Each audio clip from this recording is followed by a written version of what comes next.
All right, there we go. Getting started. Getting everything in order here. All my ducks in a row. Yep.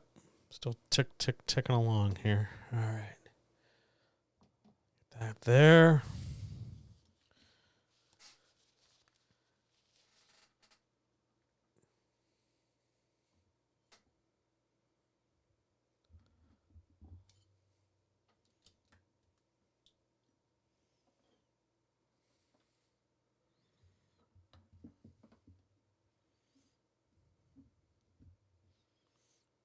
I forgot the theme.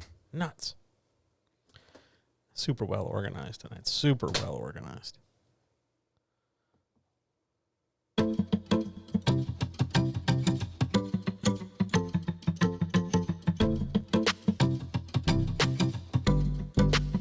now we'll see how good you are.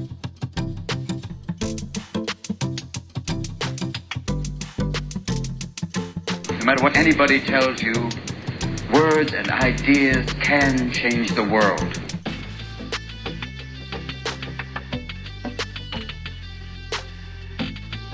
Ready to work. It's still really bright. Hang on. We're fixing camera things. Is that better? Better-ish? All right, hang on a minute. Let's dial this back a little bit. And then this. Like that. All right, there we go. Close enough. Close enough for what we got to do tonight. Okay. Hi, everybody. How are you? Hope you're doing well.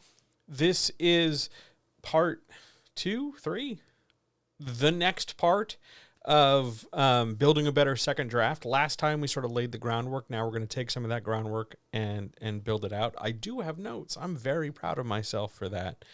But first and foremost, I want to give you the same reminder, more or less, that I gave you in the last one. If you're not there yet, now, like if you're still writing your first draft or you're still working on the stuff from the last one, you can still watch this. I want to make that really clear. Just understand that when it comes time to like make a list or organize some stuff, you might have to pause this and come back to it, or pause it, do the thing, and then pick back up. But by and large, you do not, hang on, we're going to say this into the microphone so that you know, you do not have to wait to watch this or enjoy it or share it with other people. All right, you can use this material even though you're not there yet. Okay? Just to resolve an issue that came up with a previous one. Tonight, we're talking story architecture, which is a very fancy, very dry term for the basic things that are supposed to be in a story to hold the rest of the story up. Story architecture permeates and exists through an entire manuscript, but we're only going to focus on like the beginning section.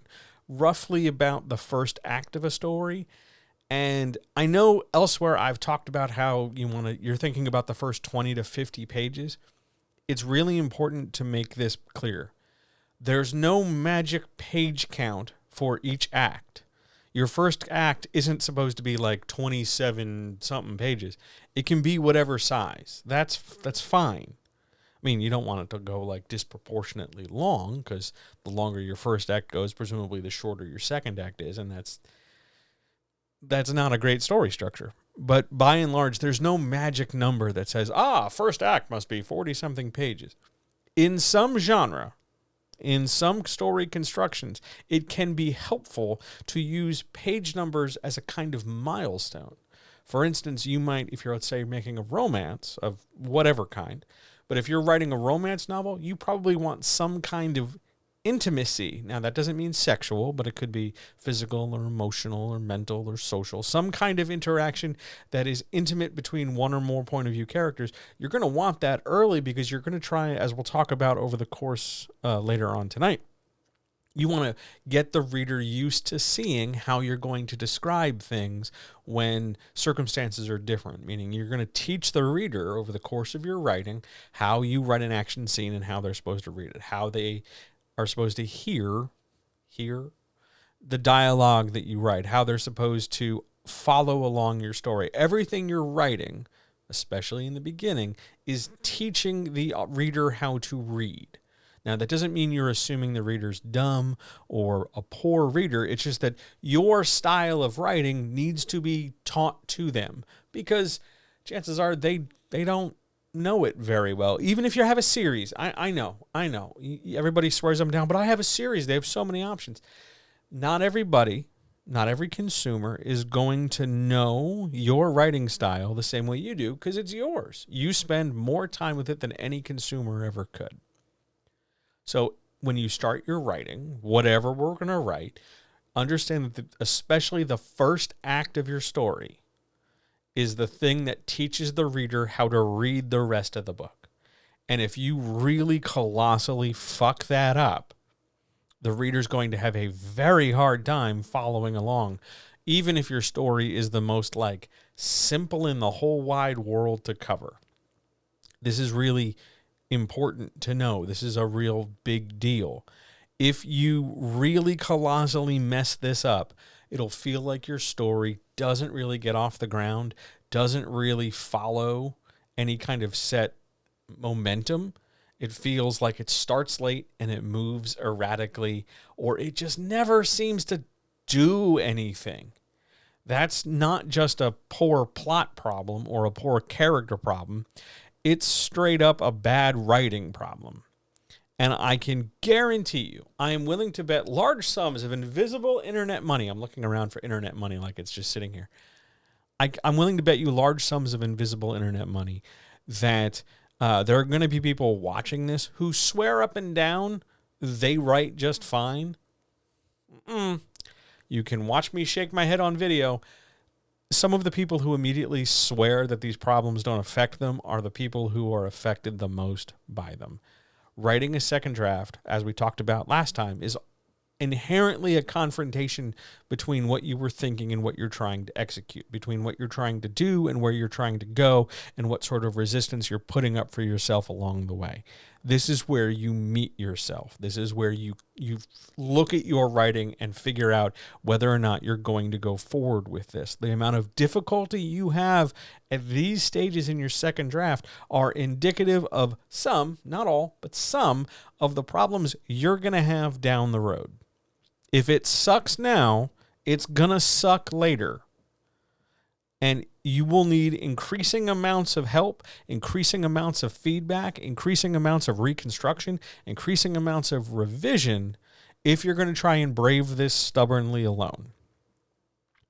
Second drafts are where the book transforms from that gelatinous, dreamy, pie-in-the-sky-ish kind of idea, and it starts turning into a book. And I'm going to tell you the same thing I said before. Not everybody who starts this process finishes this process. Despite all your best efforts, despite your marathon, despite how comfortable your chair is, or the correct keyboard, or the magic software, or the best pen, or the right number of cups of coffee per day, or whatever nonsense you've decided to try and sell yourself to convince yourself that you're going to make it. A lot of people have all those things and don't make it. I can't guarantee for certain whether you, right out there, listening to this or watching this, are going to be that person. I have no idea. I have some clue based on what I know about some people and what they're writing. But by and large, there's a vast number of people who I will never meet, whose work I will never read, who will never ask a question, who will never come across me in any other way other than these videos. And I have no idea if they're going to be able to make it. I hope they do, because I have empty bookshelves and I like books. But by and large, this is the part of the process. We covered the nice stuff before, but now we're going to get to work. This is the part of the process where things get difficult. And if you lack a really clear understanding of the fundamentals, it doesn't matter what your book is or what you're trying to do. Without the fundamentals, this will suck for you. Please, oh please, oh please, get comfortable. Practice the basics. It's not very social media post friendly. Like, no one's going to give a shit if you're like, I learned how to write, I practiced my present tense today. That's not as attention getting or pat on the head receiving if you were to talk about, well, I wrote this amazing I wrote this amazing premise with these double twists and a reveal. Like, that's fine. That's good for you. But without the basics underneath it, it doesn't matter how crafty or clever you got. You're just wasting everybody's time. So we're going to really drill the basics here. And if you're out there thinking to myself, I know the basics, John. Yes, I'm sure some of you do. I'm sure some of you know the basics very well. So then you'll bear with me as I help people who don't know the basics as well. And then we can all get on the same page and we can all move forward from there. Okay? Cool. So now, what do we need for tonight? What equipment do we need in front of us? Sorry about the dinging. What equipment do we need in front of us to really make tonight work? Now, last time, you'll remember I had you make lists. Remember the lists? Have you made your lists? Did you make your list? You better make your list. You're going to need those lists. They're going to be helpful. So pull them and stick them somewhere. If you haven't done them, here's what I'm talking about. You're going to need a list of your characters. Probably in the order they appear in the book. You're going to need a list of scenes in order from beginning of book to end of book. Okay? You're going to need a list, and there's some subordinate lists that might be helpful. A list of locations where all your scenes take place, and a list of what your character arc is, and a list of what your plot is. And when I say a list of what your plot is, the major beats. This, 1 to 2 to 3 to 4 to 5 to 6, whatever, is my plot. Here's my character arc, 1, 2, 3, 4, whatever. So that we can map what scenes do what. Like, is scene number 4 on our list? Is scene number 4 a character arc scene, a plot arc scene, a thematic scene? In addition to it being dialogue, or in addition to it being the car chase, or in addition to it being, just a setup scene or whatever, what function does it serve within the story? So if you've got all that content from before, bring it on board. If you haven't made it yet, it's possible. Pause this. I'm going to get a mouthful of water. Pause this. Start assembling that. List your characters. List your scenes. Write down your plot. Write down your major character arcs. Just do that. I'm going to drink a mouthful of water, and then we're going to sort of pick up having started that already. Okay? All right, let's get into this. We're going to start, plain and simple, with understanding what the opening should be. Now, I used the word should, and some people are going to jump on me for this. But bear with me. We're going to try and get through this together, okay? There is no one single scene type that is supposed to start a book. You could start a book with, a car chase, a sex scene, a fight, a death, excuse me, a cough, a sneeze, an action beat, a line of dialogue. You can start a book with whatever. That's totally fine. But you got to understand, you're not the only person doing that.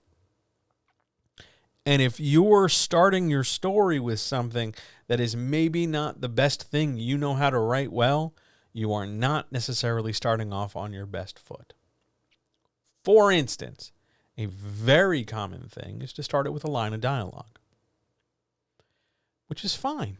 Nothing wrong with that.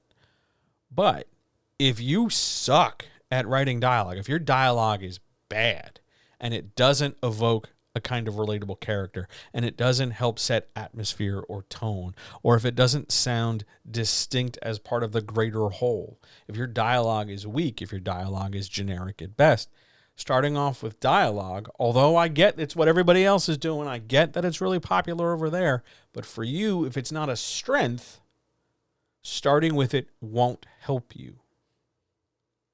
Let's look at something else. How about what I refer to as a traffic and weather report, which is just a real broad, generic breakdown of like the visuals, right? Like we're following an invisible helicopter flying over the area. We're going to talk about the trees and the weather and the city and the buildings and the time of day and the traffic and this, that, and the other.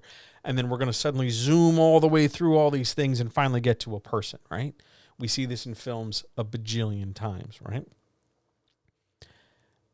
If you do that, again, nothing wrong with it in concept. But if you do that and you take multiple pages, many, many paragraphs of long, big block size as well as tiny little paragraphs. Many, many paragraphs to get across fairly benign, inactive, kind of take it or leave it details. Like you're going to spend a lot of time talking about buildings and road construction and the weather. And it doesn't, you're spending what seems to the reader to be an awful lot of time setting everything up. You got to know this and you got to know that logistics and you got to go know this thing and that thing. And don't forget those over there. And you got to paint this whole picture for them. If you're bad at that, like if you overindulge or you underindulge, like you starve it for detail or you go way off the map with like a ton of detail that doesn't go anywhere, you're slowing your story down. You're also, in that case, operating under the assumption that the reader's going to remember all that shit. They're not. That's not because they're dumb. That's not because they're stupid. It's because you've given them like 160 details and you've got some unreasonable expectation that they're supposed to remember each of them equally. And they're not. So be careful when it comes to your opening. Specifically, the opening, the words you choose to start whatever it is that you're starting with. I understand that it's a scene, but how are you starting? And we are down to a word choice issue here. This isn't just like, me making a general statement of like, hey, be careful starting with an action scene. You can start whatever scene you want. Just make sure it doesn't suck. Just make sure that the opening sentences, how many? Oh, probably aim for 6, but it's also possible to screw this up in 1. Or nail it in 25. What's that opening paragraph? What's that opening chunk of text? How can we make that engaging? What can we write? How can we write it so that the reader reading it goes, ooh, this is different than what I expected. This is different than other things I've read that are in more or less the same genre ballpark. And 3, it makes me want to get more. I want more of this. I like this. I'm enjoying how this is so far. If you can hit those 3 things, this defied my expectations. This isn't like how other people write in this ballpark, and I want more of it. If you can get those 3 things, you're great. You're great. Keep going. Now, this is important because now we talked about a chunk of text, right? A lot of people get into a very, very bad habit, a bad writing habit, where they work on like one section, whether that's a page, 5 pages, 10 pages, 2 pages, the first paragraph, the opening scene. They work and work and work and work on one thing to death. They polish the hell out of it so that it absolutely positively is, as close to perfect enough as they can get it. They, draft it 7, 8, 9, 10, 50,000 times, whatever. But they really, really work it, and it's really, really strong, and it's really, really effective. And then they forget that there's other scenes. They don't apply that same care to what comes after. Now, maybe there's a couple reasons for that. Maybe they swore they were going to do it later, and they never did. Maybe they just don't give a shit. Maybe they're just like, I worked on the first 20 pages and that's all a publisher would need. So I'm only going to, offer that. And the rest of the book is just whatever the book is.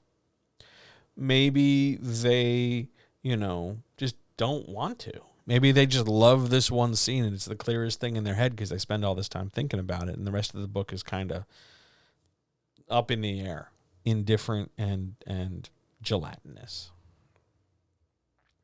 Maybe, maybe they couldn't be bothered. They want to do it, but it's also work. And they have some unreasonable expectation that, they spent 5 months, 6 months, 2 weeks, 3 years, whatever, working these first 10 pages. If they got to do that for every 10 pages, they're going to be making this book for, multiple days, weeks, months, and years. They can't have that. It's time for them to be successful. No, that's not how this works. That's a really dumb reason to get into this, because you're going to get in over your head really quickly because you're making art. And I don't know why we're rushing art. But okay. Let's just suppose for the sake of argument, we're going to have a strong, effective opening, and we know that the scenes that immediately follow that opening have to be of equal strength. And it's probably safe to say we all understand that all the scenes in the book need to be strong, clear, and well written. Can we agree on that? Can we? I'm going to get another mouthful of water. Can we come to terms with that, and then we'll break down some of this opening stuff a little? Okay, we still good? Yeah. All right. All right. Here we go. I want to identify, no matter the scene type. Now I want to walk through a couple different samples of this, but it doesn't really matter which scene type you pick, and it doesn't really matter like the particulars. Oh, it's a car chase between these two people specifically versus a car chase between other people, or it's a dialogue between those, but not these people. The specifics of that level don't really matter. But when you open your story, to some degree, in whatever scene type you're going to open with, there are 3 things that need to start hitting this page early on in this second draft. Now, I know there's a third draft coming. I know. So we're in a developmental and transitional place here. We're not crafting this as though it is the definite finish. This is how it's going to go out into the world draft. We are crafting this so that it is better formed than how it was over here in our first draft, and not in as good a shape as it will be over there for our third draft. We're just better developing, okay? 3 things we need to get across. Now, we do not have to get this across automatically all at once, all in one scene. You can, but you don't have to. We have a whole book to get all this stuff across. We just need to start it here. 3 things. And the order of these things are really just the order I wrote them down on this little pad. It is not the order in which you have to get them onto the page. But you need to, by the time you're done writing this opening, you need to be able to point to each of these 3 things. Okay? And we're going to walk through each of them. I'm going to hit the 3, and then we'll break them down. Okay? We're going to start first with character. Now, I always start with character because for me, that's more familiar territory, and it gives you, I think, more flexibility in how you want to introduce the plot, whatever the plot is. Other people make the exact same argument when it comes to plot development, but don't worry, plot development's next on our list. But when we're introducing our character, when we are bringing our reader to our point of view character or to the characters we're going to follow, we want to do that cognizant, aware of the fact that whatever character you introduce first, let's say you're one of those people who has like a complete inability to make decisions narratively and a complete inability to discipline yourself. So you have like 15 characters. You just have 15 people doing stuff for a reason. Way too many characters. And you won't stop and you won't pare them down. Okay. It's not the greatest habit, but it's fixable. Whatever characters you start with, whatever characters or character comes first, that's the one to whom the reader will attach. That's the one to whom the reader will attach. That's why so frequently, especially say in first person, we go right to the point of view character because we want to establish some kind of relationship between the reader and the character you, the writer, are wanting them to follow. They need that relationship. If you're going to try and do one of those hyper clever things where like we meet a few people up front and then all of a sudden like 10, 15 moments later, 15 paragraphs in, 2 pages later, 1,000 words later, the next chapter, then we get around to our point of view character, you are deeply, deeply wasting the reader's time. And I don't know why. I don't know if you're trying to tell yourself that, it's going to help me stand out. Yeah, not in a positive way. You're going to totally stand out from the other books because that's the book that's hard to follow. That's the book that sort of bait and switched me. I was following this one person, then we just killed them off, and now it's somebody else. Now, I brought that up before once, and somebody was like, yeah, but I saw in like a movie they did that. Yeah, that's a completely different medium. That's a totally different thing using a totally different set of tools. And they can do that. Because, let's say in Scream, for instance, when we watch Drew Barrymore get killed up front, it's because the character we're introducing is the bad guy. we're still meeting character. Now, we're not going to follow the bad guy in the same way that we're building, a positive relationship with him. The bad guy is not narrating Scream, but the bad guy creates a level of menace. There's still a relationship between reader and character there. So, on one hand, yeah, that's what you're aiming for, but by and large, how you're doing it is not a direct one-to-one relationship the way it's done in film. You're going to spend some words. You're going to put down some detail. And by introducing us to the character, there are three things that you need to do over the course of the story, but that gets started here when it comes specifically to the character. Ready? 1, we have to establish in what state the character is in the beginning of the story, or pre-arc or pre-story. Now, when I say state, I don't mean like, oh, they're wearing a bathrobe, they're this tall, they have stubble, whatever. I mean the quality of their existence. How are they? Are they tired? Are they busy? Are they bored? Are they anxious? Are they, deeply concerned with the plight of a bumblebee? How are they? How would they come across to the reader? We are presenting this because over the course of the story going forward, we know they're going to undergo a character arc. We know they're going to have a conflict and then overcome it, and they're going to end up a different person in some way, shape, or form, hopefully, possibly, in more than one way, different than how they were at the beginning. We want a different end state than a start state. Does that make sense? So you need to establish what the start state is. You don't need to do this in like a hyper brief, do it in one sentence, because it's a novel. You want to write many sentences. But you need to establish that start state, and it needs to be clear to the reader. If you need them to feel lonely, if you need them to feel depressed, if you need them to feel happy, if you need them to come across as, intrigued, then you need to spend the words to craft the ideas to get them across to the reader. It's not enough just to go, character was intrigued. That doesn't help generate that feeling. You got to put them in a situation that can demonstrate intrigue. You're going to have to do a little bit of thinking here. But the first thing you need to do when it comes to a character is establish their start state. Second thing, to some degree, in some way, shape, or form, the reader needs some kind of description. Not like a full-on, I'm looking at a mirror and here's everything I see. But they need something.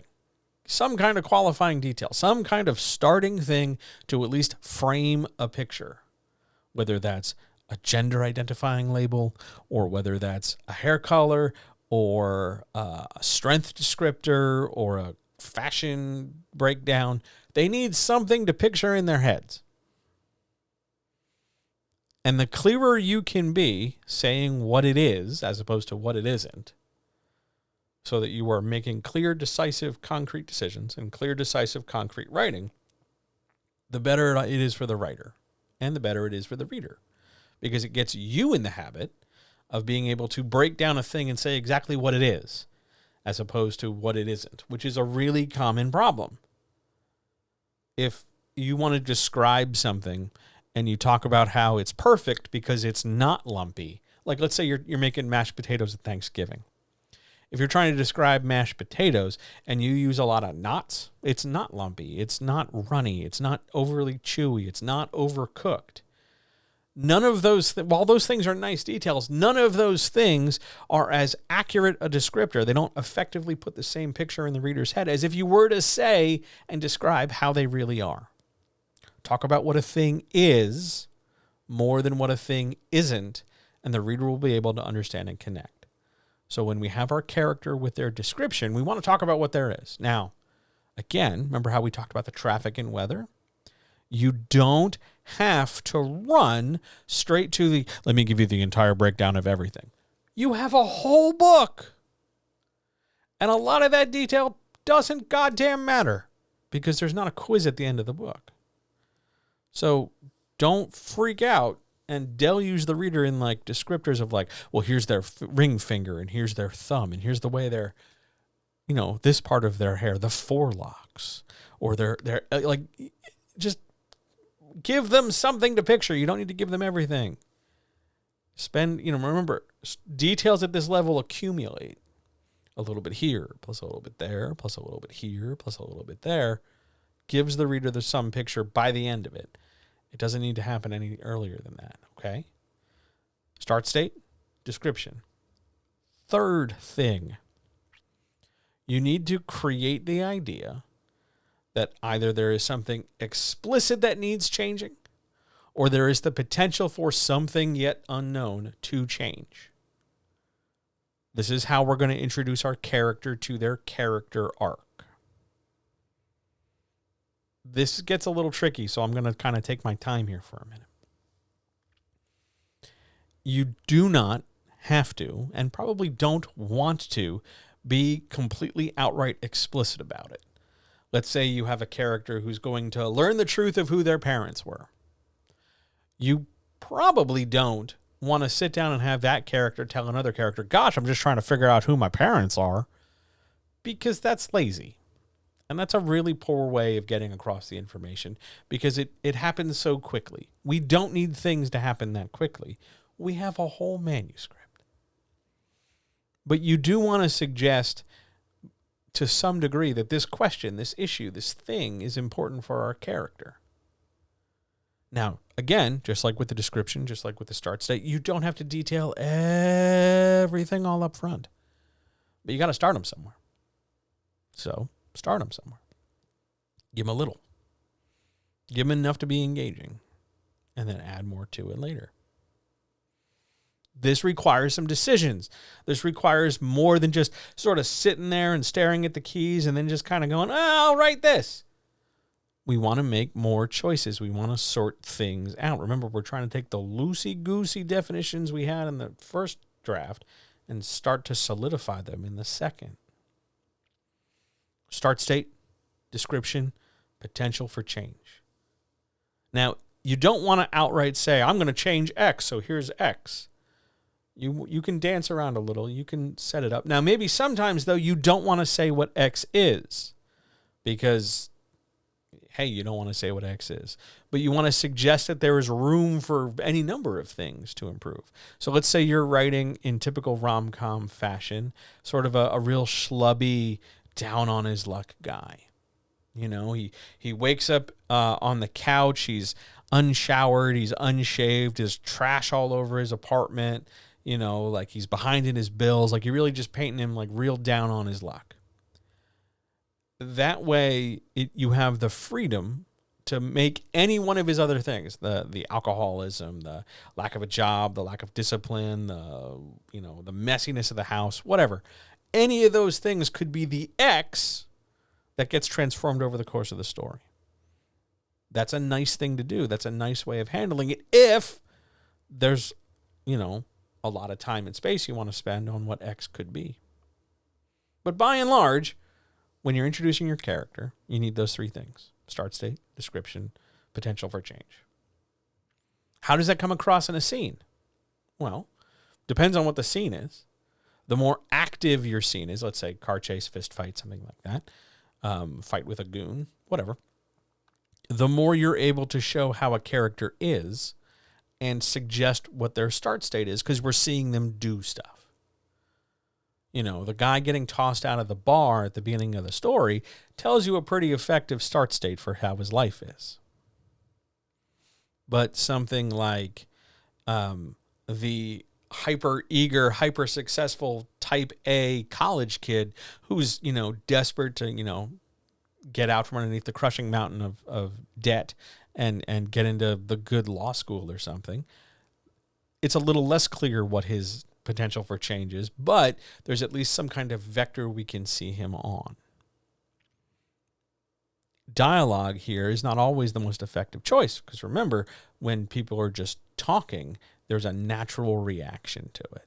I say a thing, you say a thing, and the thing you say is based on how you feel about what I said, and vice versa as we go back and forth through our conversation. Dialogue is not always the most effective communicator for a start state because the reader doesn't have enough context. And you become reliant on the bigger picture archetypes that you probably haven't established for your reader, but you're trying to hope they kind of get the idea. Oh, picture this character as sarcastic. Okay. What else you got? You're going to need more than just that one thing. Because you got to remember, there's more than one scene, and it's got to go somewhere. But when we introduce our character, we need those three things because they also each carries a hook or two-ish over the course of the scene. So let's say here's our first scene. Let's do two people talking in a diner. Straightforward dialogue scene. We can introduce our characters' start states by having our characters talk about their days so that the reader can infer what their day is like, so we can infer how their life is. We can get a sense of how because of their start state, we can get a sense of something they're trying to do that presents their potential for change. And it gives us some kind of clue as to, the description, because we've got to paint the scene where they walk into the diner, sit down, and start talking. But if we change this scene type so that it's more action-oriented and less dialogue-oriented, then we have to fill that expositive space with more than just words and quotation marks. We're going to need to probably get into one or more of those characters' heads, figure out how they feel. And then it's from the feelings plus the descriptions and their actions, because now they're talking less, so they're doing more. So feelings plus actions to help shape their start state, their description, and their potential for change. So it doesn't matter what scene type you pick. What matters is when you're introducing your character, you're hitting those three things. Not all in the same sentence, not all at once and then never again, but over the course of the scene, over the course of the opening pages, over the course of the opening X number of hundreds or thousands of words, you're laying these, big foundational pieces out. Because the entirety of the story, I don't care what the plot is, the entirety of the story is built on these foundational elements. And if you screw one up, your house, your story is not going to stand up for very long. That's your character. There's still two more big things to go through. Let's go to the next big one, which is plot. We talked about it before. A lot of people, particularly the nervous ones, particularly the ones who are trying really hard to be good at this, will either over-engineer their plot, making it hyper-complicated, or they will understand that they don't want to overcomplicate it, so they pull way back. And rather than make the plot really simple, they just don't reveal as much detail. And the plot becomes this kind of unclear, fill-in-the-blank sort of Mad Lib. I think the characters are trying to do this with that because reason. And when you're constructing your plot, whatever your plot is, the two things you need most of all are, one, there has to be a conflict, some kind of challenge, some kind of question to answer, some kind of unknown thing, some kind of issue that needs some kind of resolution. The second is, there needs to be some kind of reason or relationship or point as to why those characters we just talked about are the ones best suited to resolve the plot. Now, maybe that's because the plot directly impacts them. Maybe because they're the best qualified. Maybe it's because the plot is only happening to them. I don't know. You're the one writing your story. That's up to you. But the point is, your plot needs to be some kind of conflict, some kind of challenge, some kind of question.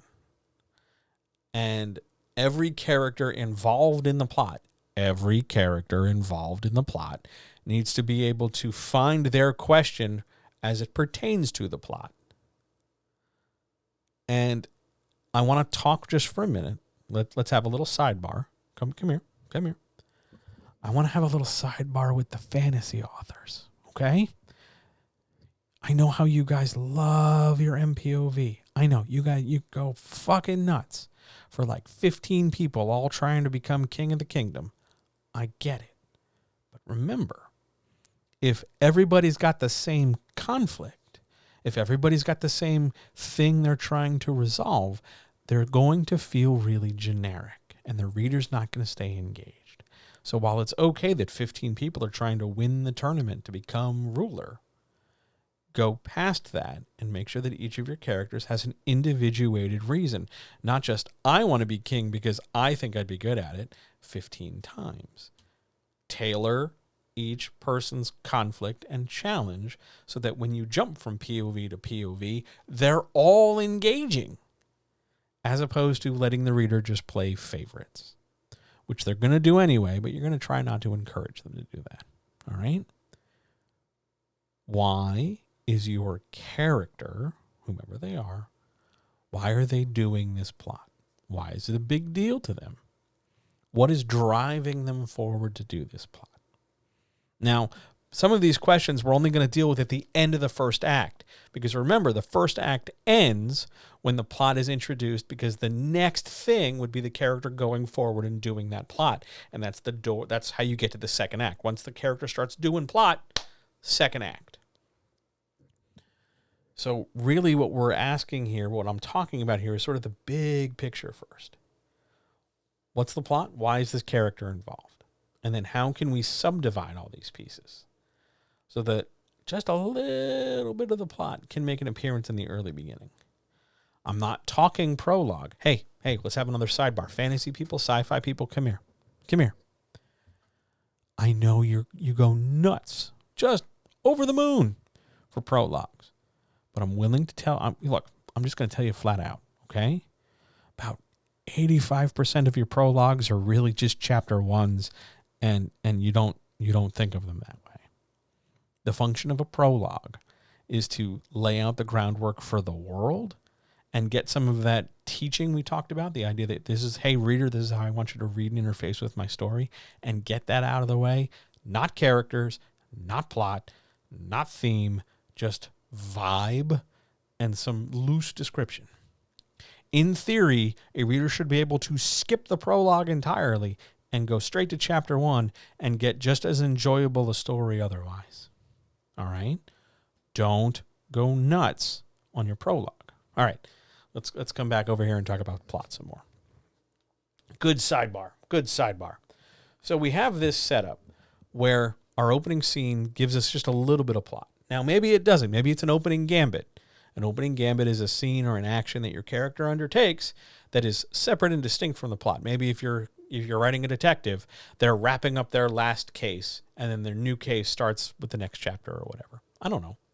But an opening gambit at least still sets up the character, sets up expectations, and gives you an idea, not so much as to the specific plot, but it begins to create a set of boundaries for the reader as to what plots they can expect. This is the sort of thing that this character does in stories.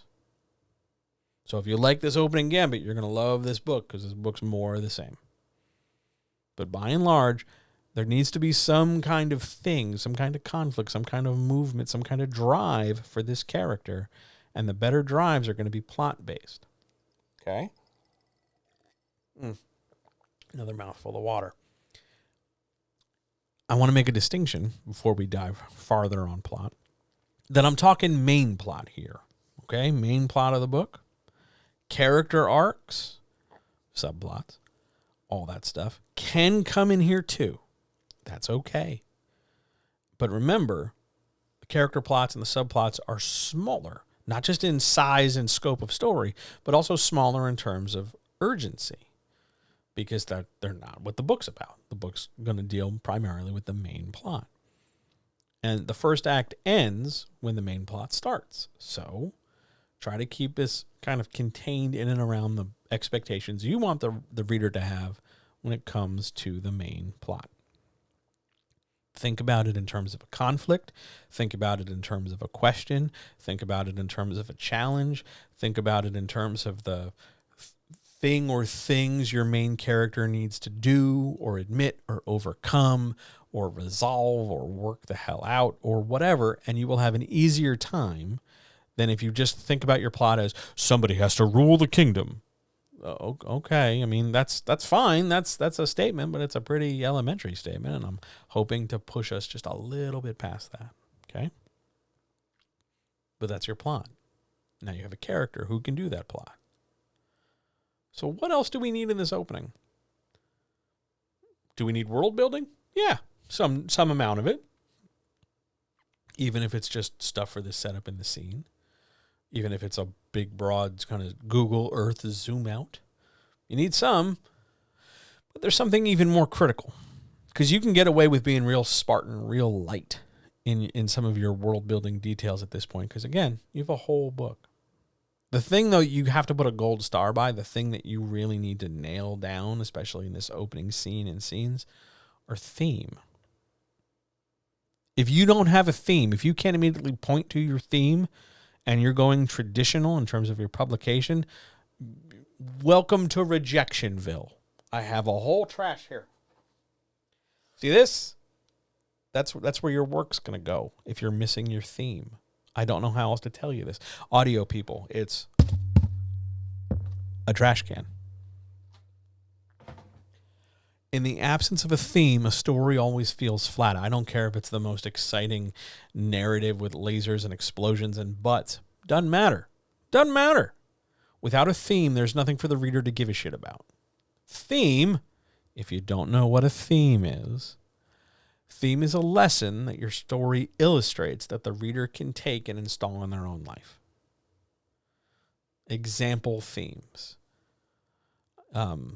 You can build a family for yourself made out of the people you befriend along the way. Stand up to bullies. Always do the right thing. Never start a land war in Asia. True love can never be defeated. These are themes. And the idea is that a reader, when going through whatever the hell their life is, to whatever degree, will run into situations where these themes will come up for them. And you want them to be able to look back at your book and go, that book's an example of this. The reason why this book connected with me, the reader, is because of this theme.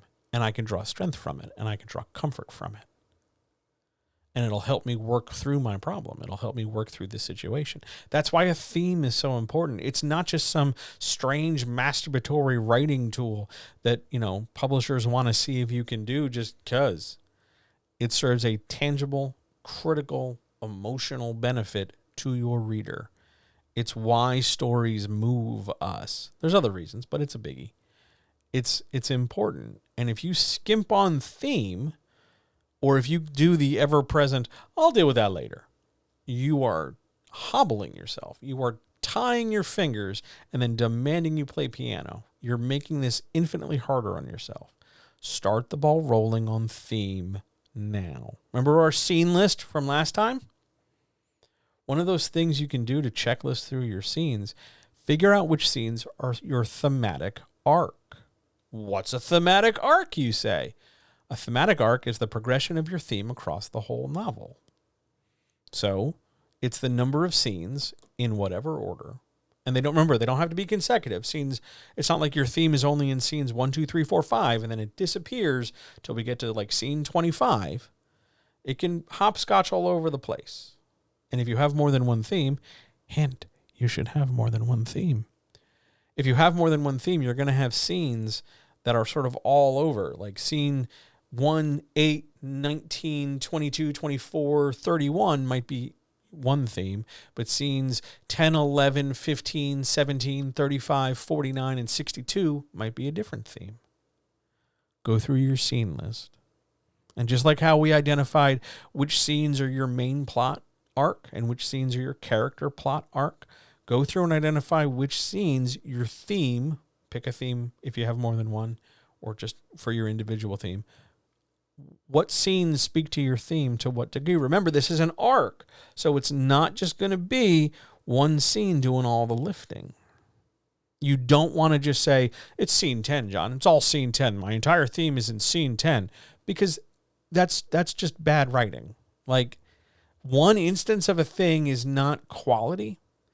Remember, it's at least two, an introduction and a resolution, an introduction and a repetition. If you just introduce it and then walk away, you didn't really do anything with it. Why the hell did you introduce it? You're getting at least two instances, ideally 3 to 5 at the least, of this theme where cumulatively by the beginning to the end, just like all the other arcs, we see the progression of that theme as it develops. For instance, if we're doing found family, the normal structure for a found family theme is a character swearing up and down that they don't need anybody, they work best alone, they don't need a partner, they don't have any friends. And then over time, as they gather a list of friends or gather a list of people to work with, they start to warm up to them. And then all of a sudden, at the end of the movie, at the end of the story, at the end of the book, they suddenly realize, like, oh, wow, having friends made this whole plot possible. I like friends now. And you're showing, again, how your subplot or your main plot is also your thematic arc. Yes, you can do that. These things can double up.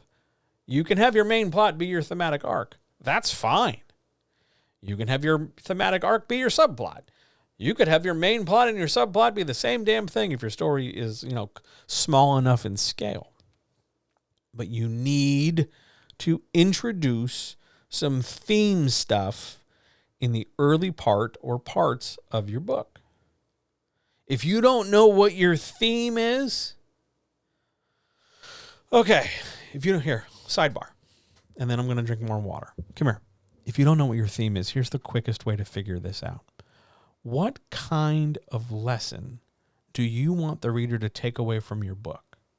What kind of thing does your book talk about? Not just like, oh, there are 5 people trying to rule a kingdom. That's not a fucking theme. That's you just coming up with a premise. A theme. How does it move somebody? What's the story about? What makes this story a big deal? What makes this story about 5 people trying to rule the kingdom different than that guy's story about 5 people trying to rule the kingdom? Okay? The theme. What lesson do you want them to have in their gut? What do you want them to be thinking about long after they're done reading the description of the houses? The theme matters. And you want to have more than one. How many more? Most of the time you want between 1 and 3. 3's kind of pushing it. If you're feeling really comfortable and it's well crafted, 3's great. But if you're struggling to come up with 1, don't feel like you've got to suddenly engineer a couple more. 1 to 3 themes is just fine. Now, yeah, sometimes, people get it, really going. This is their 2nd or 3rd book. And, they're knocking on the door with 4 and 5 themes. Totally fine. Sure. No problem whatsoever. You can do that. But you don't have to if this is your first time. It's okay. 1 to 3, more than enough. So, to be clear, you need to introduce some part of that thematic arc early on.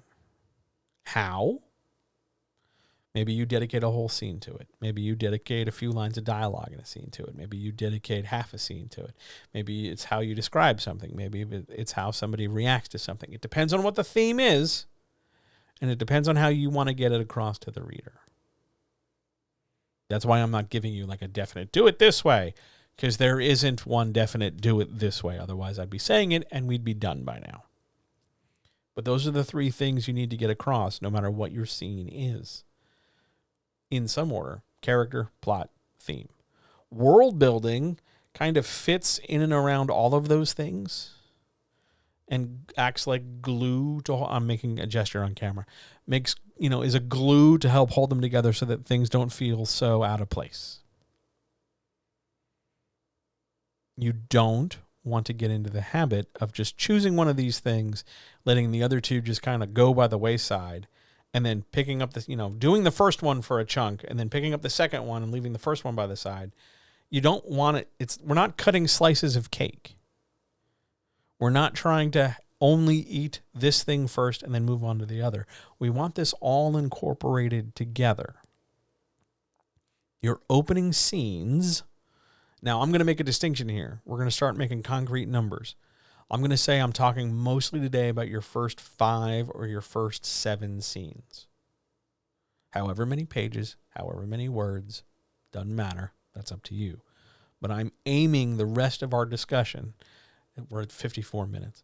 I'm aiming the rest of our discussion in that span of scene 1 to scene 5. Okay? Doesn't matter what scene types there are. Doesn't matter how many beats there are per scene.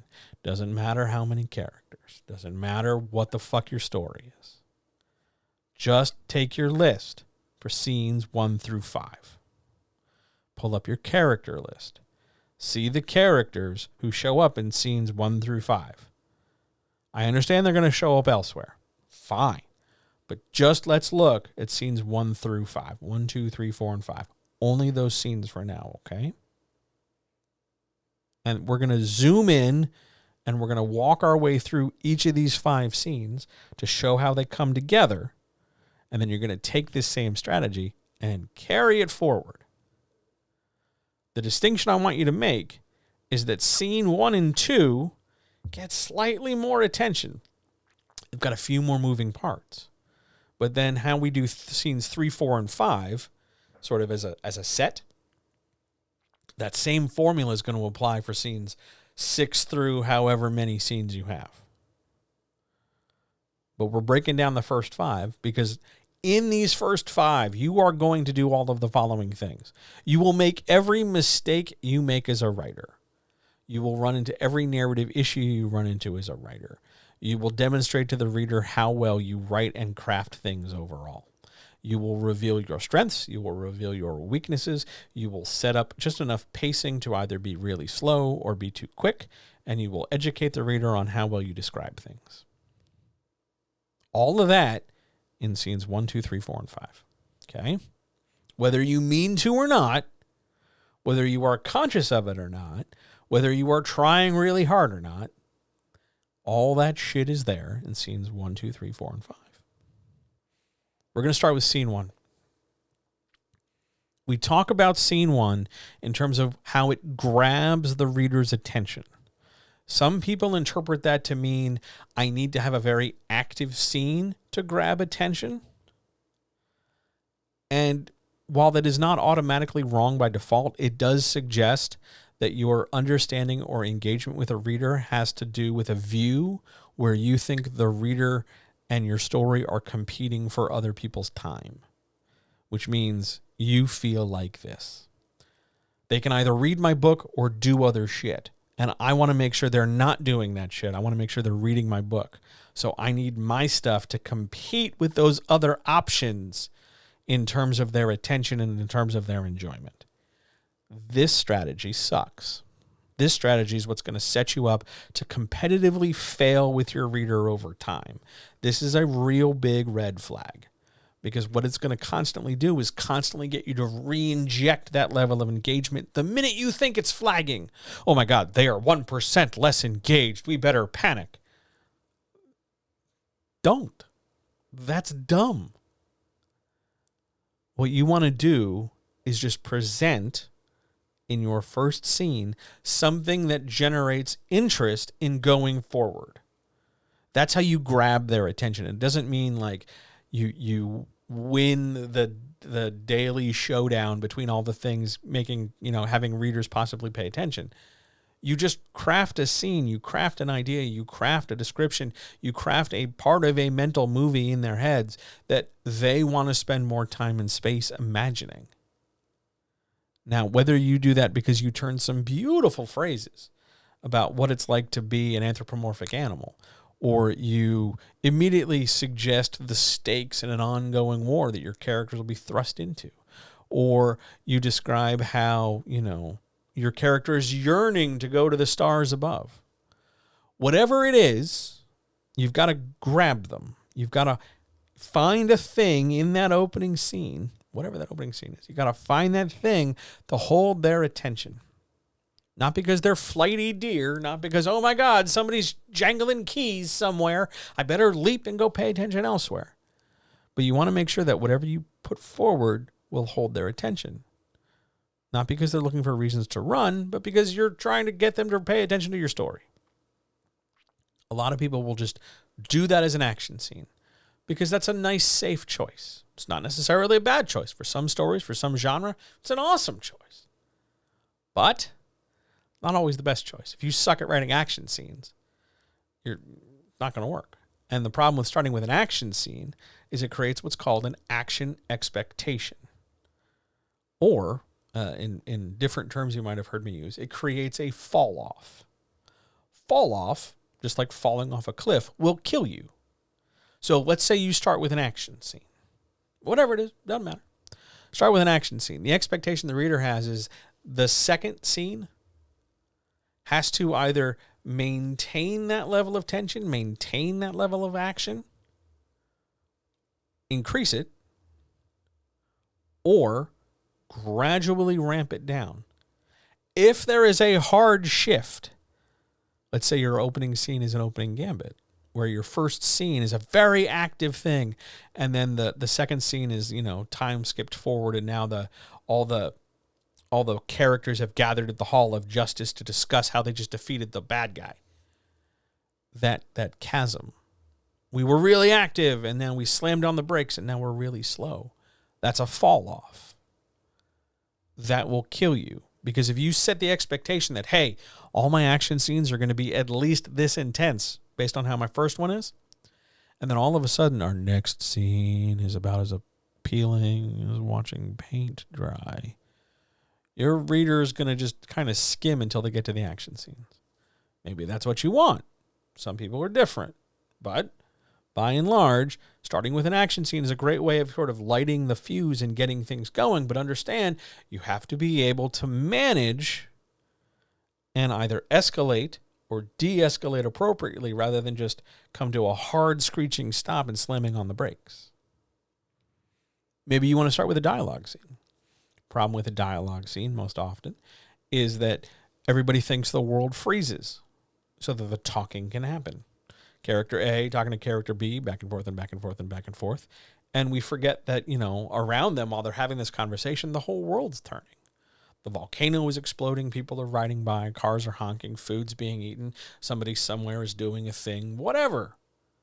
Don't forget that just because we're focused on our two characters talking, don't forget that there's a whole other part of this movie we want them imagining. Maybe it's a discovery beat. Maybe your character is looking for information. Okay. Chances here, we're trying to create some tension. What you're going to need to develop that tension is a clear understanding of the reader as to why it's important they're doing whatever they're doing. If you gloss over it because you know what you meant and you just assume the reader gets it too, there's going to be a real lack of a reason. There's going to be a lack of understanding on the part of the reader as to why this is happening. We want to make sure we substantiate some kind of reason so that the reader knows, oh, that's why we're trying to break into my ex-girlfriend's apartment. Oh, that's why we're trying to, Google the thing before the security guard comes back. Oh, there's a reason to the action. Context. When in doubt, provide context. But let's say it's an emotional beat. Let's say we want to drive hard in the paint and we want to get right into how the character is feeling. Maybe we, meet them on the anniversary of a loved one's death and we see them standing at a graveside. And we spend words and paragraphs and pages even on how the character feels. That's fine. Nothing wrong with that. But remember, now we have an opposite kind of fall-off problem.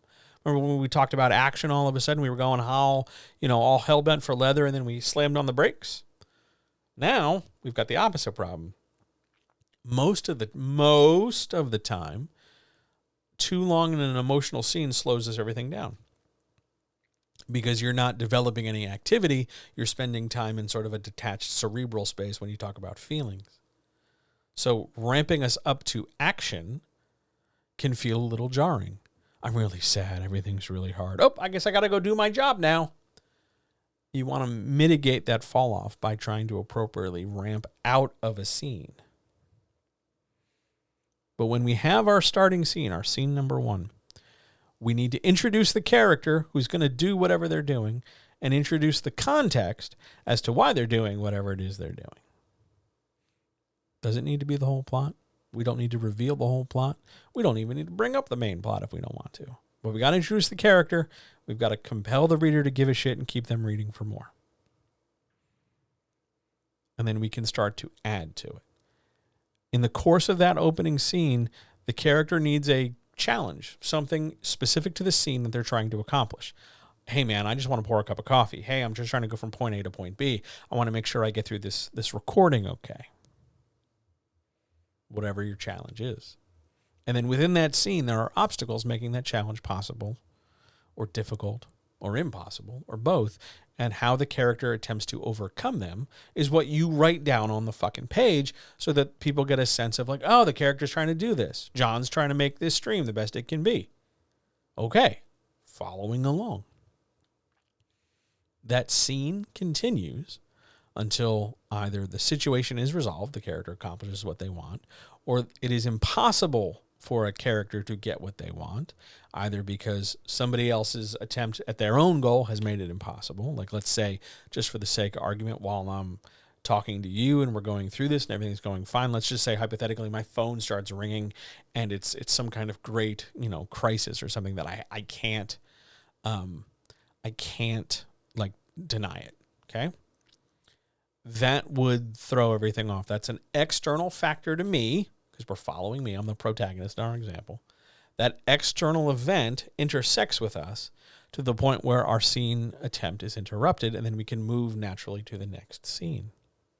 Now, there are two things in comments I want to reply to before I keep developing. I always open on action scenes. It's not a hard rule, but just when it turned out to be the best hook and opening for characters and plot. Yes, action scenes are a nice, straightforward way to do whatever it is you want to do. Just be careful you mitigate the fall off. Good thing. Second thing, I heard there's a lot of incentive to be patient in your opening scenes. Yeah, that's a good way of putting it. Like working on making the characters themselves the story hook and using action around them to increase stakes for said character. Yeah, is that a good understanding? Yeah, ish. There's more of a balance to it. There's more of a balance. Like you don't want to totally so how do I explain this? You don't want to take your character from 0 all the way to 60. You don't want to take them from just, I'm developing, give a shit about the character. Here's some character stuff. Here's some backstory. Care about the character. And then throw them in the deep end of the activity, the activity pool. All of a sudden, now you care about the characters. Fuck it. Let's just do this hard thing. Not going to work.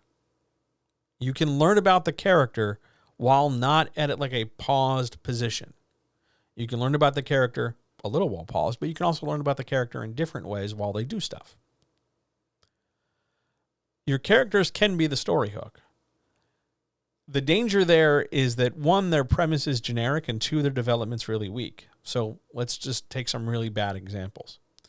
If you have let's say you're writing a fantasy novel, and you have the real paint by numbers characters. Oh, that's the dumb barbarian. That's the bookish wizard. That's the tough rogue with heart of gold. That's the ranger with stubble. And we've seen these things a million billion times, and you're not really doing enough to challenge those ideas or build on them or tailor them in some way, shape, or form. That's not enough of a story hook because you're still painting by numbers. You're still sort of not iterating enough. And then around them, the action can increase stakes. Yeah, that's not a bad understanding, but you got to understand the thing that's missing in that understanding is that increasing stakes without a reason is wasted. If you're going to increase stakes, it's the stakes for what? If you're going to increase the challenge, it's why. Increasing the challenge and increasing stakes does not always mean that the thing they're attempting suddenly becomes more urgent. It just means that there's more riding on it. And just because there's more riding on it doesn't mean the reader's going to be more invested. Because if you just say, it's extra super duper important, that doesn't mean anything to the reader. You have to you gotta carry water for it. You got to lay it out over time. So it's not a bad understanding, but there are still more moving parts to it. But it's a good start. And the idea of being patient is critical, especially if you're somebody who tends to write really thin scenes where we just hit the bare bones and then we just get to the action and I only tell you the important stuff and I kind of forget that there's like a camera and that you need to picture things beyond just character A does this, character B feels that, and you got to paint the picture. So yeah, patient is a good start, but don't forget there's lots of other gears that come in. So with our first scene, we want to make sure we've engaged them. And we want to make sure we've demonstrated the character to some degree in some kind of active so that we have an idea of their start state. And our goal in our first scene is to get us to the second scene. Our goal of the first scene, no matter what it is to get us to the second scene. Keep the reader reading. And the cumulative effect of scene 1 and scene 2 should interest, should intrigue, should provoke a want in the reader to keep reading. Scene 1 and scene 2 work together, somewhat independent. That's probably the word that's going to get me in trouble. But distinct, let's go with distinct. Distinct from scenes 3, 4, 5, however many. Scenes 1 and 2 are really the reader's first chance to kind of get into the story. See how you, the writer, are going to teach them how to read your writing. This is such and such and so. Insert your name here. This is how they write long sentences. This is how they use commas. This is how they, use fragments. This is how they write dialogue. This is how they pace a scene. This is how they tell me to imagine a certain thing in my brain. You're doing that. You're intentionally doing that. You should be intentionally doing that. And your first 2 scenes are really the reader's first chance to do that. So, patience. Yeah, good job on patience. Patiently sit there and make sure that you have, in your first 2 scenes, your character introduced. They're doing some stuff. We are learning about them. You're describing the world around them in whatever local context there is. Do you understand the difference between local context and global context? Let's just break that down real quick. Local context is the stuff that's happening to the character around the character right now. The local context of me sitting here is I'm sitting here, I'm talking into a microphone, looking at a camera, the lights are on, it's still, from what I can tell, kind of sunny outside. The air conditioning's on. I've had dinner.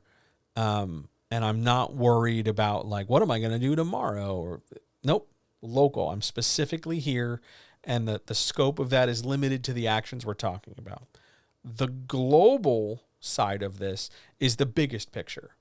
John's in the house. There's this much money in the checking account. There's this going on. There's this happening tomorrow. Don't forget this later in the week. Oh, hey, what about, going here and doing this?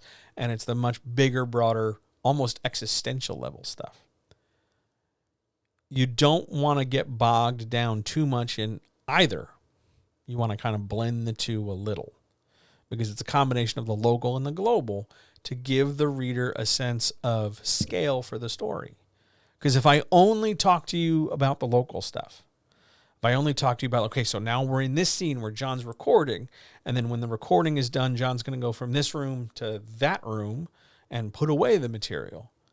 And then after that scene, he's probably going to have a conversation with somebody because somebody's going to ask him how it went.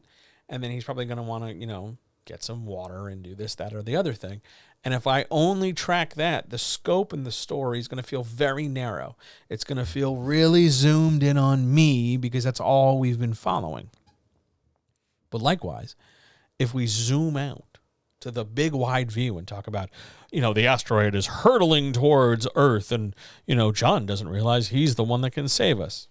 First of all, if I'm the one who can save you, well, it was really nice being on Earth. I'm not built for asteroid saving.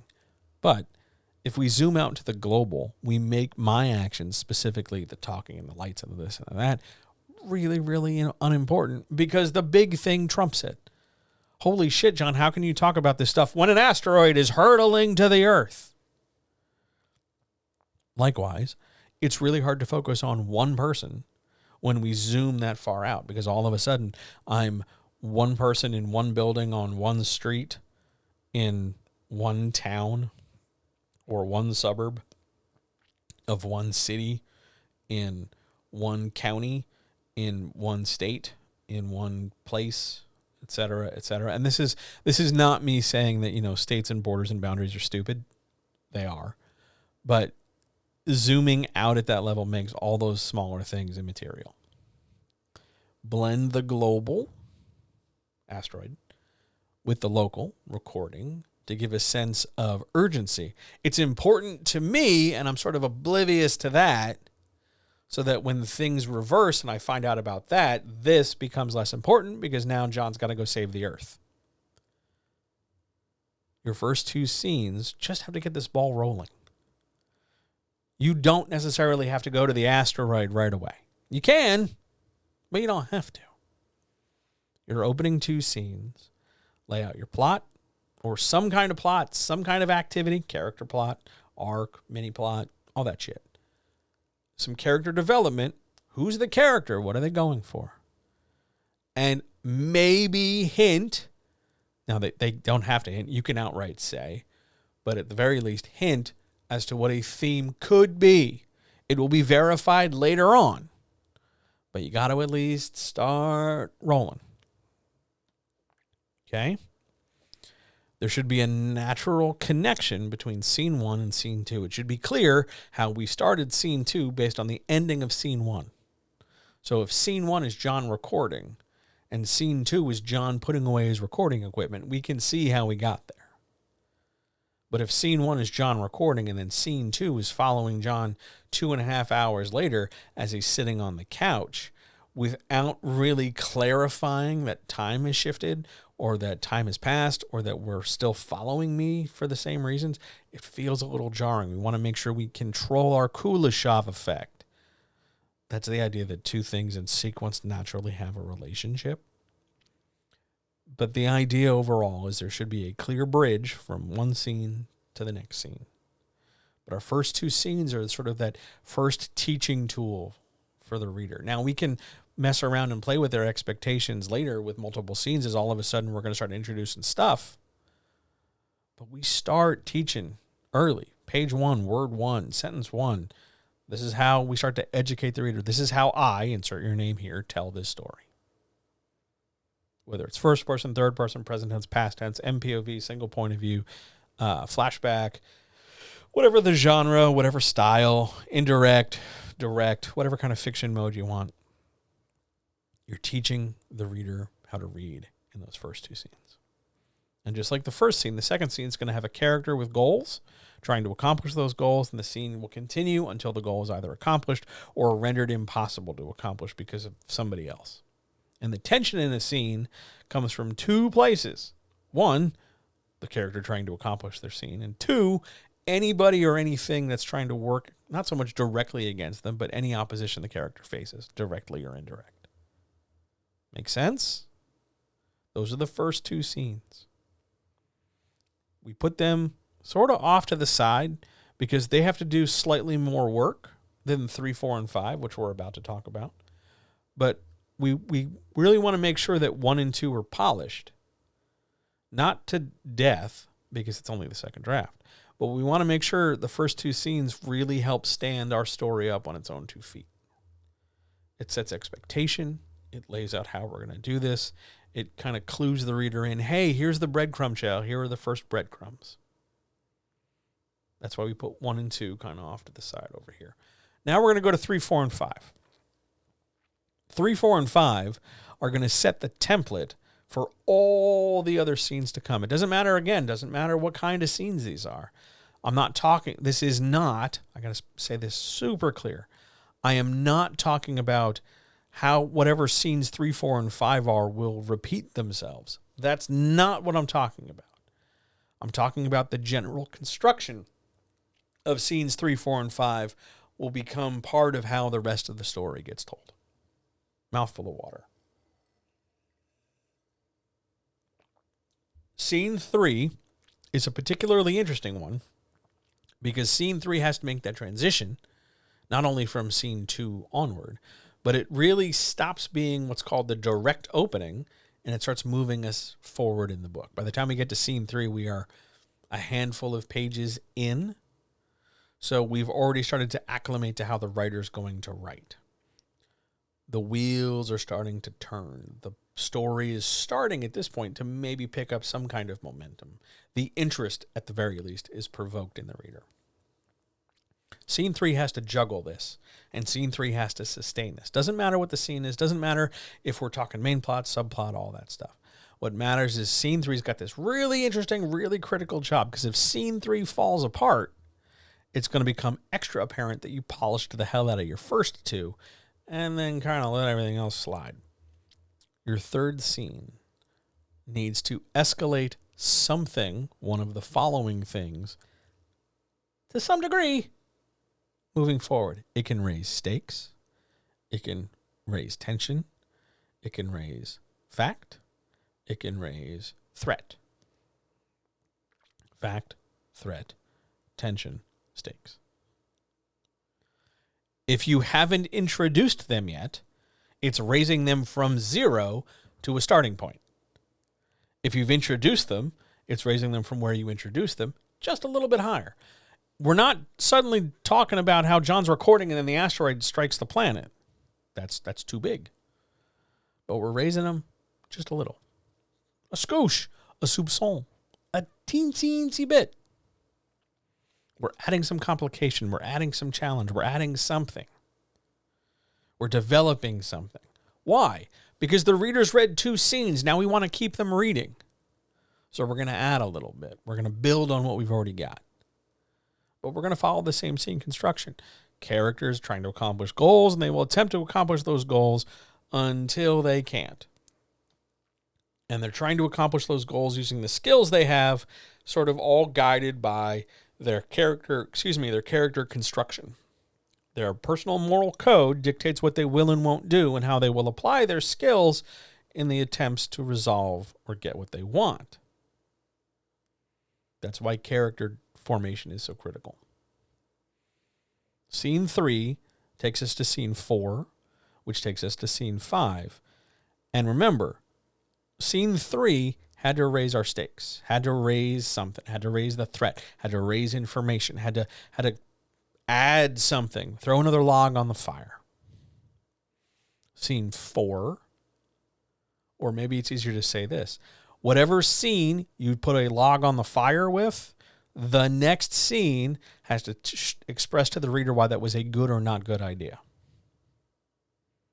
And then scene 5, or the next scene thereafter, carries consequences for it. What am I talking about? It's like this. Our opening scene sets the table, lays out who our character is, starts them off, and introduces them. Our second scene introduces what that character could do, where they could go over the course of the story. This is my example. This is not the hard and fast way it must go. This is my example. This is my example. This is my example. Introduce the character, suggest a vector. Third scene.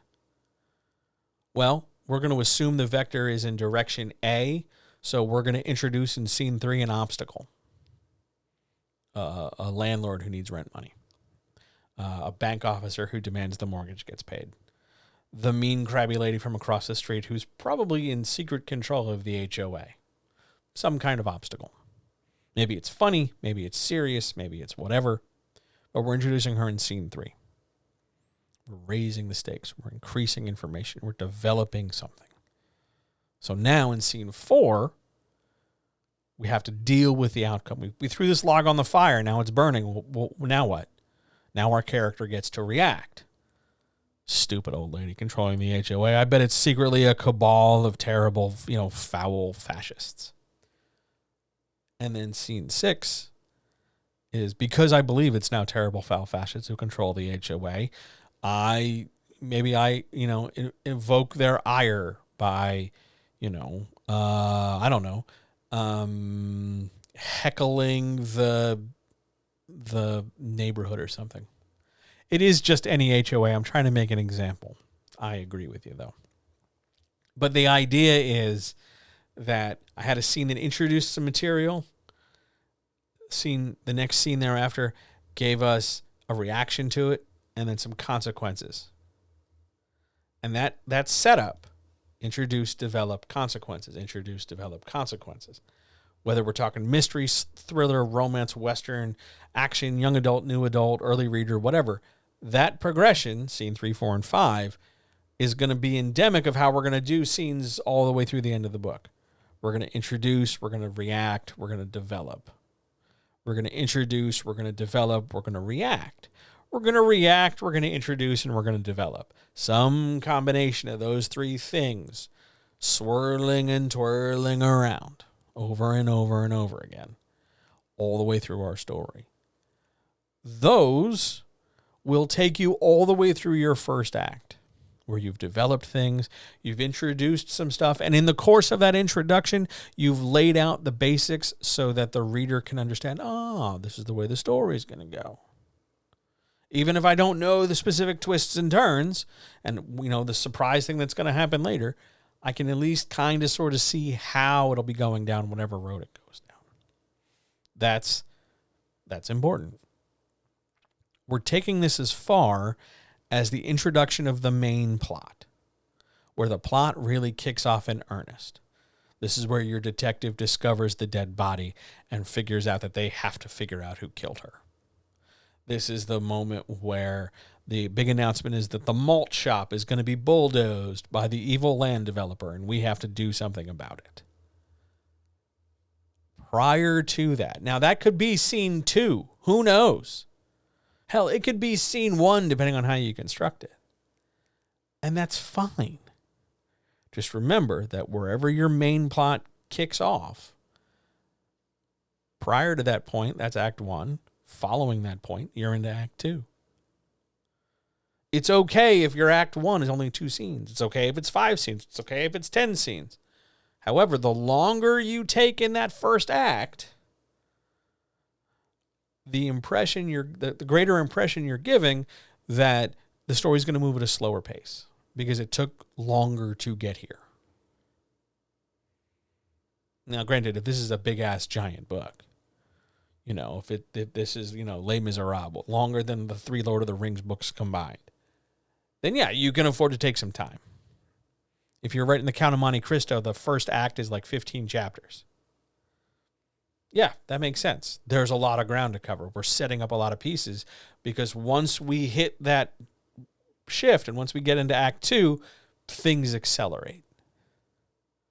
For some people, that's great. For some people, that's what you want. But by and large, you need to be careful because, not everybody is Alexander Dumas or Victor Hugo and has the luxury of being able to spend 200 of 1,000 pages setting up this particular lifestyle and then paying it off. Sometimes you got to move a little faster. Sometimes you got to make some decisions. But this structure, where your first 2 scenes give us a little bit of plot, a little bit of character, a little bit of theme, and then they roll forward, sort of teaching the reader how to read, and we engage with some of the smaller ancillary plot or ancillary character details so that we can wrap this whole section up by, boom, starting our, second act. That's going to give you a really strong skeleton for a first act. How many scenes? That's up to you. How long should each scene be? That's up to you. But in every scene, there's at least one character. There's at least one character with a goal. They're doing something to accomplish that goal, and they're going to keep trying to accomplish that goal until it's rendered impossible to do, either because they accomplish it or other factors influence it or affect it. Over and over and over and over again, all the way through the first act. Make sense? Let me just double check my notes real quick. Yep.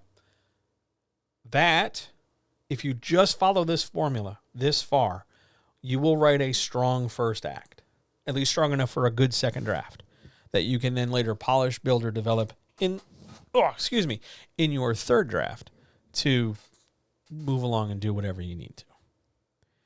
We're going to stop there tonight. When we come back to this series later, we're going to start with the first half of the second act. I'm going to split Act 2 into 2 parts, Part 1 and Part 2, and Act 2 is going to cover, or the next thing, will be both halves, but stop prior to the climax. I want to do the climax as a whole separate third thing, because it's different, Now, here's a great question in chat. How do you balance the opening scenes with multiple points of view? I feel like individual character agency is a lot more difficult, and the opening would have to be changed significantly to compensate. Yes, it would have to be radically affected, because there is one school of thought that says for every POV, you need to go through this process. So if you have more than 2 points of view, you're going to be covering a lot of ground and taking up a lot of space in your first act. Some people dig that. I don't. It drives me up a goddamn wall, both editorially and as a reader. It just too many points of this is why too many points of view is a real problem. Because you're constantly introducing things, you're constantly teaching me how to read things. And by the time I get to your third or higher POV, I'm just kind of waiting for the bus to get here so I can get on and go down to Storyville. The interesting thing you brought up, though, was the word character agency. Because agency is the ability for your character to make decisions and take actions in the real world. That isn't really... It shouldn't. We'll put it this way. It shouldn't really be a crisis in your opening scenes, because the minute your characters do something, they're demonstrating agency. The hard part there when it comes to agency is whether or not the characters take action or just are present when actions are taken by people around them, which is really more of a how you write the scene problem and how you shape character development as opposed to what the specific things are doing. It does get more difficult the more POVs you have, because you just have more of these moving parts. And it can lead to, if you're not careful, either a slower story because you've got to lay out 4 different introductions, 4 different developments, 4 different whatevers, or it goes the other way and everybody just kind of like races through it. This is why multiple points of view are really tricky, and why the goal isn't to have like as many as possible, but have a very deliberate number and really focus your story down. Does that make sense? You balance it by questioning, first of all, the number of points of view and the depth you give each point of view. And honestly, if you're doing that, you're also questioning whether or not it needs that many points of view. If you're starting at 2 different ends of a plot and you're going to meet so that your climax meets in the middle of this plot union, you still only have like 2, one side, other side. But the minute you start bringing in other geometries and other constructions, those POVs start to feel a little weird. So, yes, it's a lot to balance. Start with 1, shape 1, move to the second. Past the second, start questioning whether you're repeating yourself or whether you're really just kind of wasting time.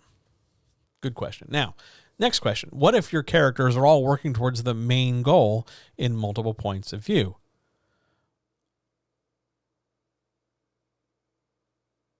Well, I don't know how to tell you this. I'm sitting here thinking about how to like say this nicely.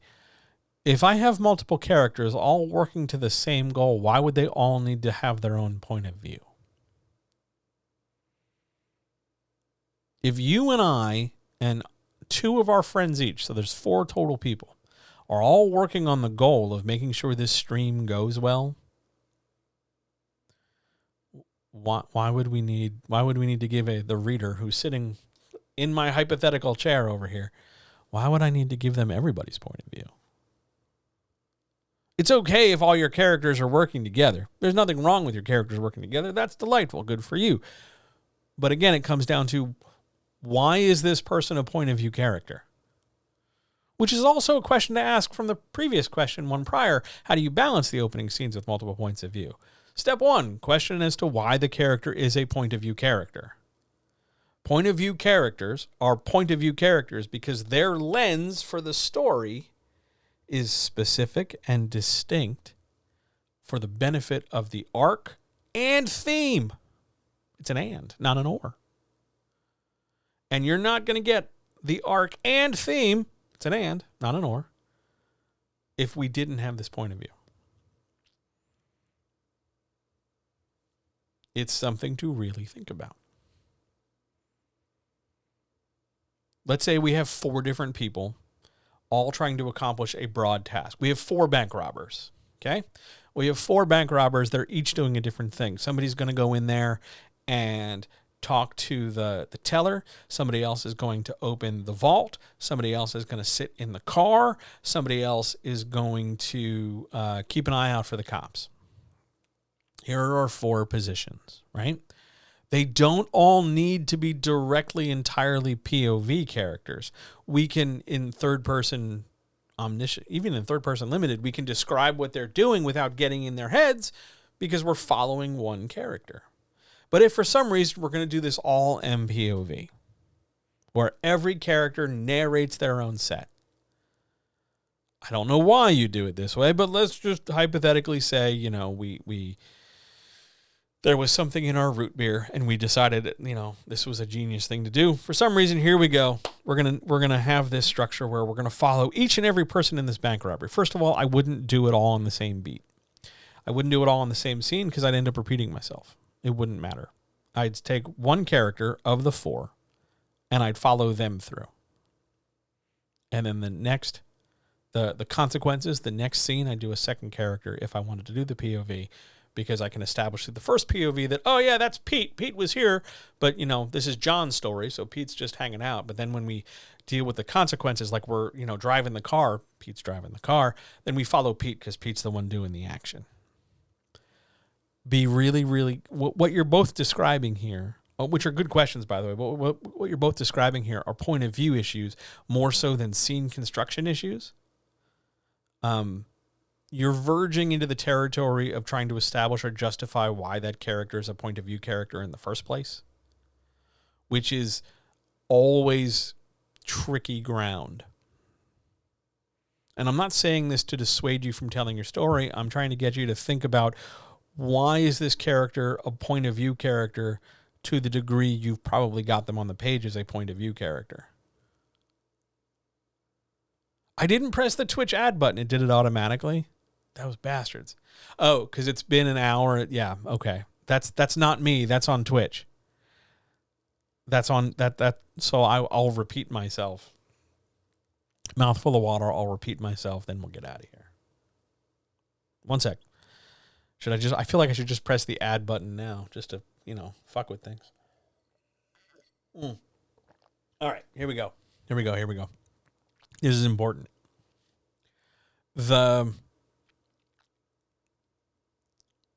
What you're asking about is why this character is a point of view character. And that's what the reader's going to ask.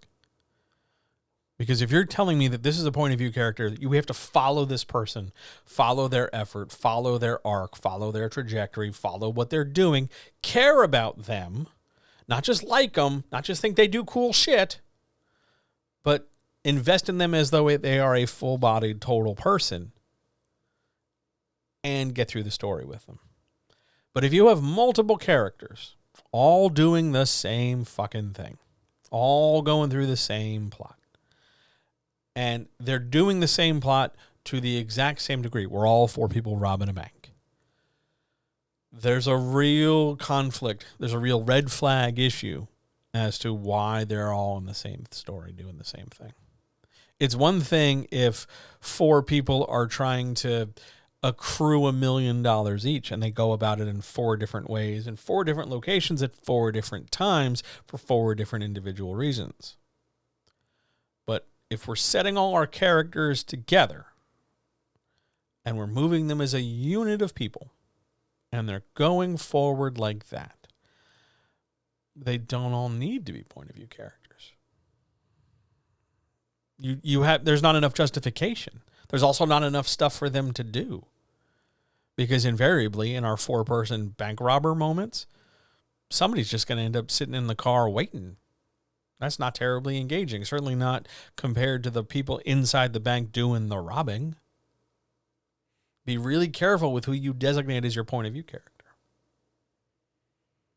I think I covered that there's a video on how to write MPOV. It's got chess pieces as the thumbnail. I think it's in the How Do You Write This series. It's one of the later episodes. How do I write MPOV in multiple arcs and twists? It walks through that in more detail. I've thought about doing more on MPOV. Probably next week. I'll bump the marketing one. Yeah, let's do that. Let me grab a pen and write myself a note. Yep. We'll make that happen. All right.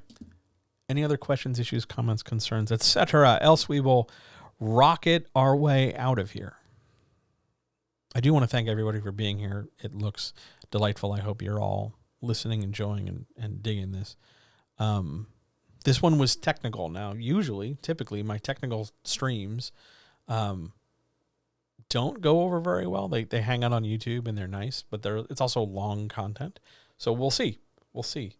Let's see. Let's get out of here. The next time I'm here is Wednesday. So that is June. I almost said March. I don't know why I said March. June the 15th, right here for the Writers Chat. If you have questions about anything, any writing thing, whether it's MPUV or how to get published or what a writing contract looks like, or whether or not you need an agent, or how to write an action scene, or how to publish a book of poems, or whatever. If you have a question that has to do with writing, come Wednesday right here at 7 p.m. Eastern and ask your question. Doesn't matter if it's a question I have a graphic for or if you just want to ask it in chat. The whole point of Wednesday is for you to be able to ask whatever questions and for me to take my 25 plus years in publishing and give you an answer that you can actually do something with, as opposed to just kind of like Googling. I want to give you more detail. I want to give you crunch. I want to give you like stuff. I want to help. The whole point of this is to help. So if you have questions about literally anything, I don't care if you have like a million questions, bring them on Wednesday. If you're watching this on YouTube, hey, YouTube, hey, hi. If you're watching this on YouTube, leave your questions down in the comments and I will answer them on Wednesday. Yeah, let's get out of here. Thank you so much all for being here. I really appreciate your time. I really appreciate your attention. I know these things tend to run long. I have considered trying to chop these down into shorter clips, but that takes me, for every about hour of recording, it's like 3 hours of editing because I'm a very slow digital editor. So that hasn't happened yet, but I'm practicing. I'm working on it. But let's get out of here for now. If you liked this, if this was your thing, if you really enjoyed this and want to see more like it, the two best things you can do. If you're watching over on Twitch, feel free to follow or subscribe.